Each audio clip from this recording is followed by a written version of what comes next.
Welcome to Ask Susan. Today, we have someone that has submitted a question relating to imposter syndrome.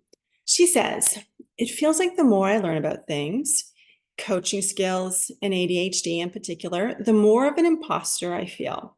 It's like this world of knowledge is opening up, and I've only been operating all this time with partial information. People tell me I'm great at my work, but I have doubts that I'm really as good as they think I am. I do help people, but I know I could help them so much more if I was even better. Lately, I've been doing SEO, and part of that is doing market research, specifically for ADHD coaching, since it's new for me. When I look at other websites, it makes me feel like I'll never catch up. I know websites don't represent skill, it's all marketing, but it's still making me feel inadequate." She says, "I'm hoping to quiet the imposter voice and the overwhelm that comes with thinking I won't be good enough until I become great at all this stuff." Okay, who can relate to this? If you've ever been on a learning journey, if you started a new job and you're aware that you just don't know all that you don't know, this is for you. So if you haven't been on an Ask Susan call before, here's what you can expect.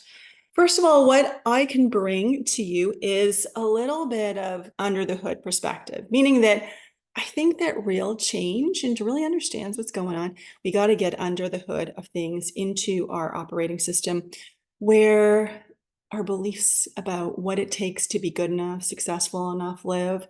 And it's also inside us, that operating system are all those feelings and experiences and thoughts we get in our head.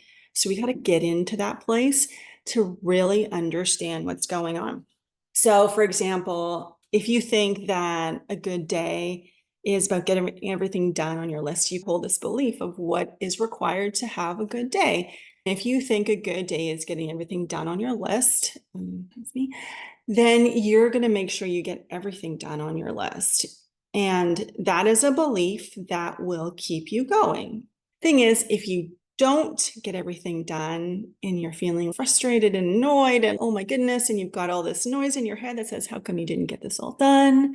That creates a particular experience because it's violating this belief that we hold about what's required to have a good day. So that's what I mean when we're getting into the operating system.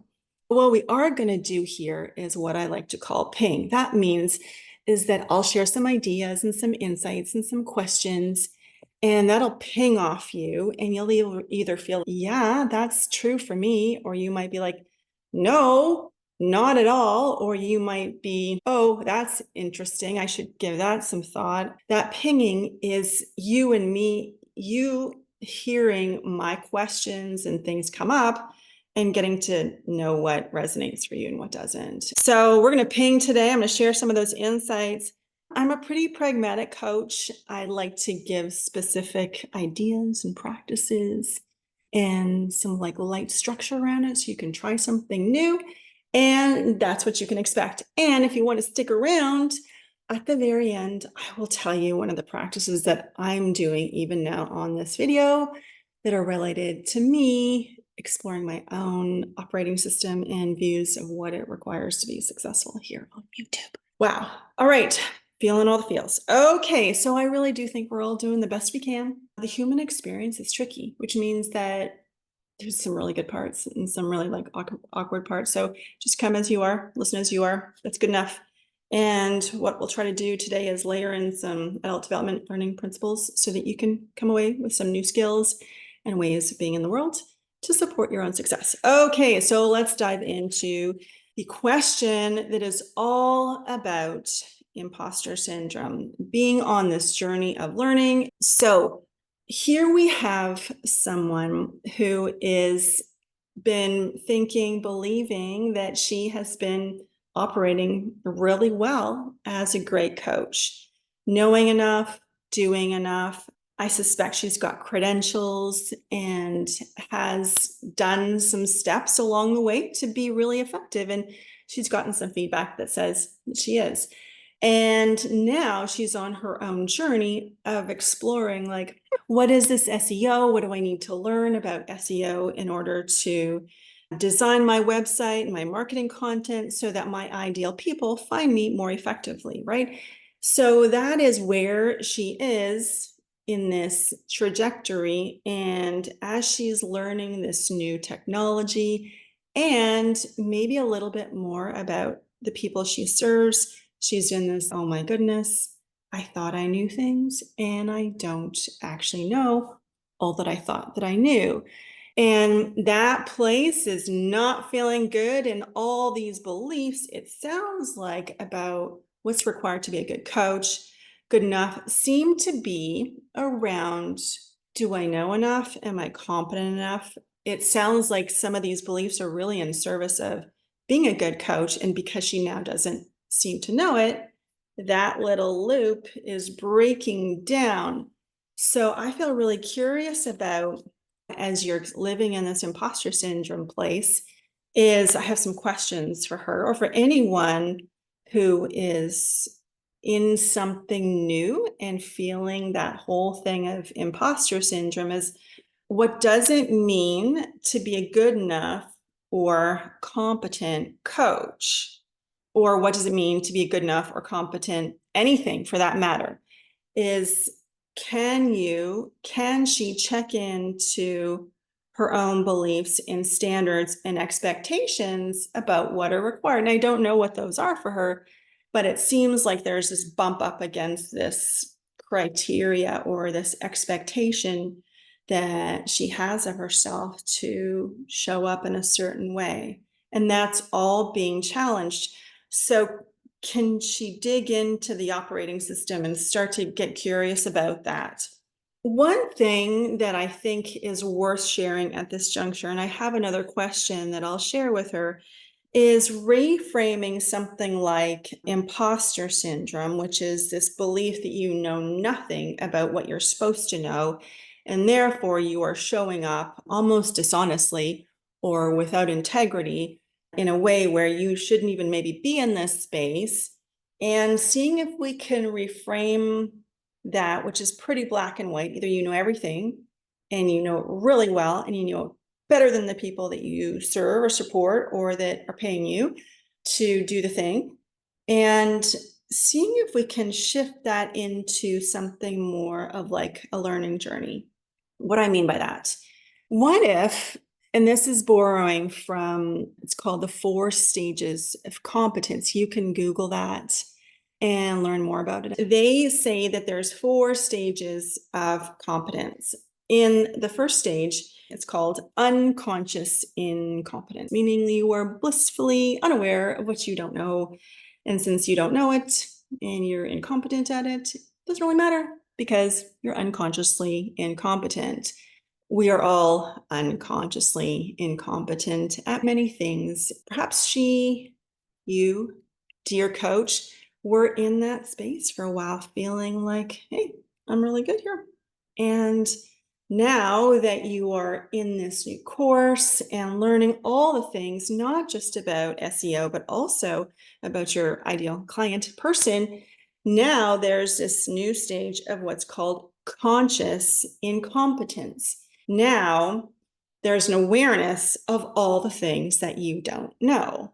Oh my gosh, for someone that values competence and has high expectations of serving well, this can be a really uncomfortable place to hang out. Wait for this one. The next stage is called conscious competence. This is where you're learning the skills and you know that you might feel like super robotic and awkward and very intentional, like I need to remember to do this for that. And it's almost like you can hear your own wheels of your head going off because you're thinking so hard about it. It's not flowing or natural. So this conscious competence. And what follows from that, not too hard to figure out, is unconscious competence. And that's blissful and easy. Yay. What if the move was to say, okay, there's a part of me that's feeling like this imposter, could instead approach it from, where am I on this journey of competence? And starting to get curious about that question, that trajectory, remembering that there will be a point at which you will become more competent, However, if you are all about mastery, you may realize that you're going to follow this circuit a few times and start to get curious about where am I on this and where have I been, so that you can start to see it as a journey instead of this awareness that you know nothing.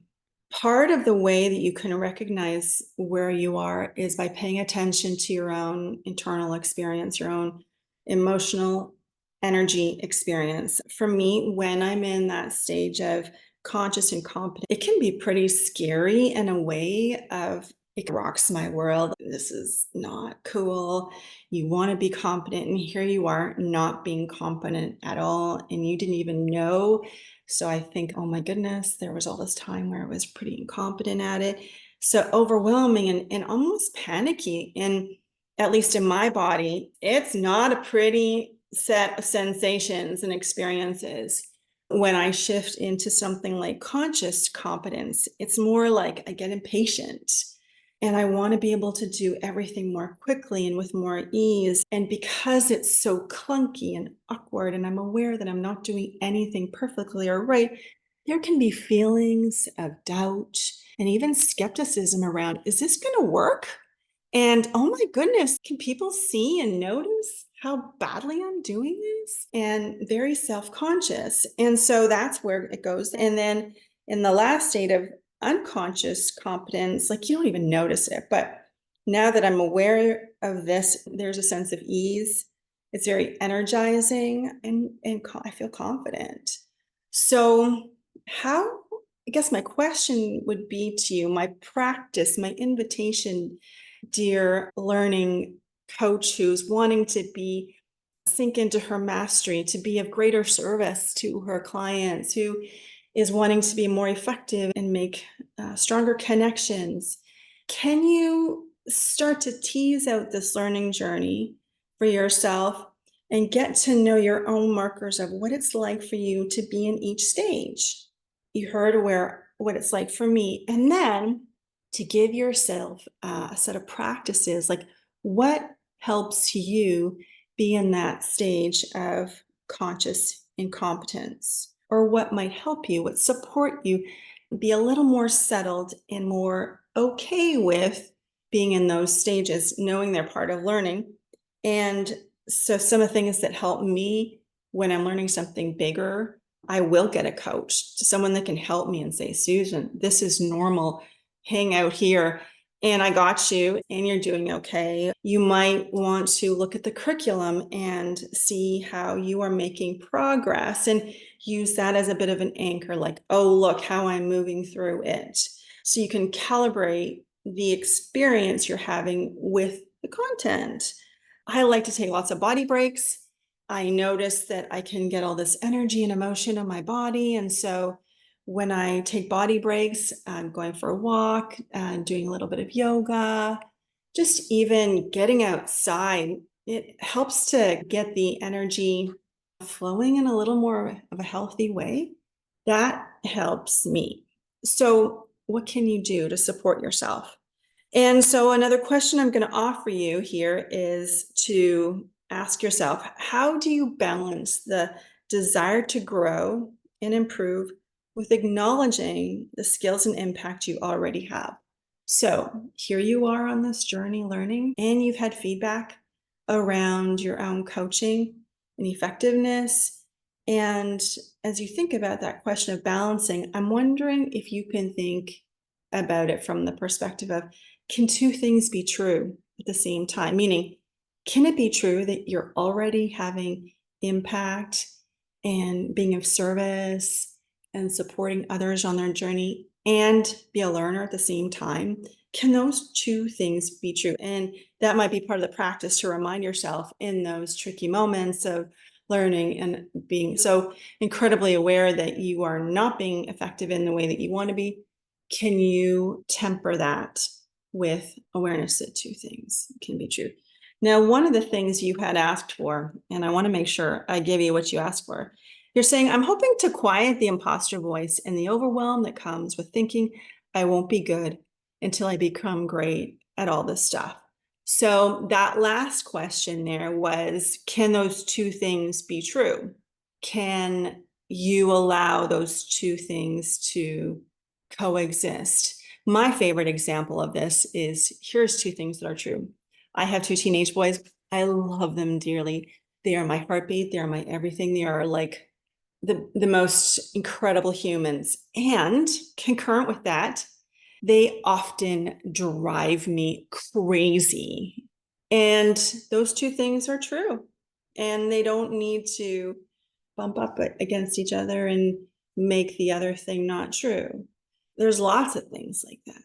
Allowing those two things to be true might offer some perspective or context to that experience of learning, being on that journey. The other thing is there's this desire to quiet the imposter voice, that noise that says, oh, you're not good enough, and what are you doing here, and you shouldn't be coaching, and you can't coach until all of that noise, if you will. So I know that there's this general idea or hope that we can just turn that off. There's a switch. And in my experience, I haven't actually found that to be a thing, meaning that when those voices, that head noise comes up, it's often signaling that there's something that matters to me that I need to be paying attention to. What I mean by that is when that voice comes up, could that just be a reminder of how important it is to you to be competent and effective? Can you remind that part of you that, yeah, I'm actually doing that and I'm on this journey, versus expect that to disappear? And what I found over time is that as you actually face that voice, that part of you that desperately wants to get it now and instantly, when we see it, notice it, acknowledge it, not spend time with it or hyperanalyze it, but just acknowledge it, that is what helps it get a bit quieter, because it realizes that part of us that wants to do, that we are actually doing a thing and we're actually working through it on this journey. It can be really helpful to pay attention to that without paying undue attention to it, and assure it that, yeah, I got you. So that is what I have for you. Some questions to reflect on, a gentle practice to start mapping your own journey of competence, noticing where you are on it, and thinking about how to support yourself so that you can move through it in a kind, compassionate way, because sometimes being an adult learner is tricky. So that brings me to my own reflections on being on the journey of learning the thing, and being especially in that, I don't know, I'm toggling between conscious incompetence and conscious competence as I start to show up on YouTube. So I've got all these experiences of, here you record yourself and you have to stare at yourself. Oh, that's fun. In my own experience, and this is what my own coach has invited me to reflect upon, like I'm nervous right now and a bit tense too. I want to get it right. And I'm really not up for recording and then re-recording and then recording again. I don't have a lot of skills in editing, and it's me and my business. And I really do have a desire to show up like authentically. Have you sit here and experience the person that you would meet if you were here in my own home office with me, versus some perfect, pretty, polished version of me, which is how I've spent a lot of my life, is trying to perfect that image and show up articulate and with just the right words and do everything so well. I appreciate and honor that part of me. And I know how hard she tried, but that approach was like in all of my life, and it was exhausting. And so now here I am on this YouTube learning journey, and oh, I feel all the feels and God, all these thoughts like, do you have too much makeup on? Maybe you shouldn't put makeup on. Maybe you should be showing up more naturally. And this, oh my goodness, do they notice this? Take meds for ADHD and my mouth is really dry and it makes my mouth super sticky. And can they see that I'm like fighting with my own mouth? And It seems that the more I watch myself on camera, I see this like thing in my face and this muscle thing. And oh my goodness, do they notice? So all these things are going on in my head. And so my practice is just to notice that and acknowledge that there is still that part of me that wants to show up in a certain way and bring some awareness to it and some compassion, maybe, and start to just like the listener. I want to come and arrive calm and grounded. And because that to me would be authentic. But the reality is, I'm not yet able to do that. And maybe I will. But as I get to know some of those beliefs that hang out about what it means to be effective here on YouTube and show up, then I can start to develop some new skillfulness as I make more conscious some of the old beliefs of my operating system and replace them with new beliefs around it's good and right for you to show up and share right from your heart, from your authentic experience versus beliefs around you got to nail this student and get it exactly right and don't go off script and make sure you say all the things. And if you do, you have to re-record. So it's tricky to see those new things. Even now, I'll get off this video and do a little bit of reflection. There it is. Ah. And to me, yeah, it's like, how can I support myself to be a little bit more able to show up authentically, living from that expression of success that matters to me here and now? I'm on it with you. And hey, if you would like me to respond to a question, there's a link down below and I invite you to submit it.